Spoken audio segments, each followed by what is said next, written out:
If I could sit down with the version of me who was packing her life into a suitcase back in the Philippines, ito yung 5 things na sana sinabi ko sa kanya. Because being an international student, it's more than just passing your classes, passing grades. It's a whole life reset. Let's talk about it. First one, it's emotionally intense. And no one told me na ang hirap pala emotionally. And I thought I was going abroad to just study. But I didn't realize it's also being grieving my old life. You leave your family, circle of friends, your language, your comfort zone.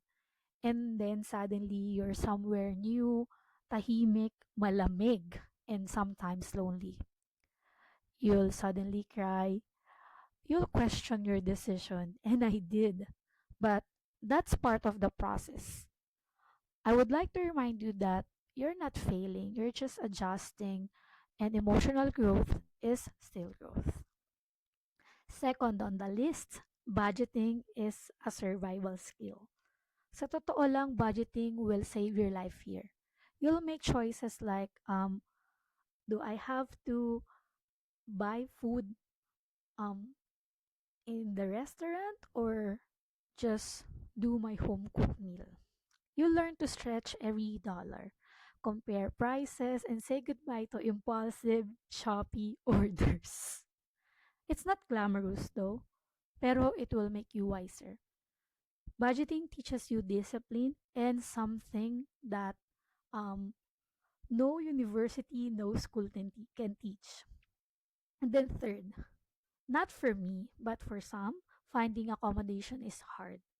I really thought that it would be easy to find a place, but it's not in reality. I'm just so happy that one of my classmates online who went here first offered her place to me. I mean, one room in her house. So that was an easy part for me. But for some, finding accommodation is not easy because some landlord would require references like people who know you, which you don't have yet since you're new here in New Zealand. So you better start early. You can also consider your school as a start. Like you can live there in the dormitory for for a month or 2 weeks just for you to be well adjusted, and then once you're getting well here in New Zealand, you can transfer to a much cheaper place.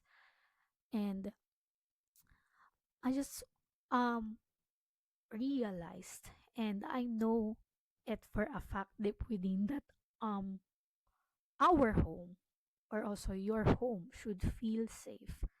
Because when you're safe, and um when you are in your own space, you also have peace within, and then life abroad gets easier. Then the fourth one, not everyone will understand you.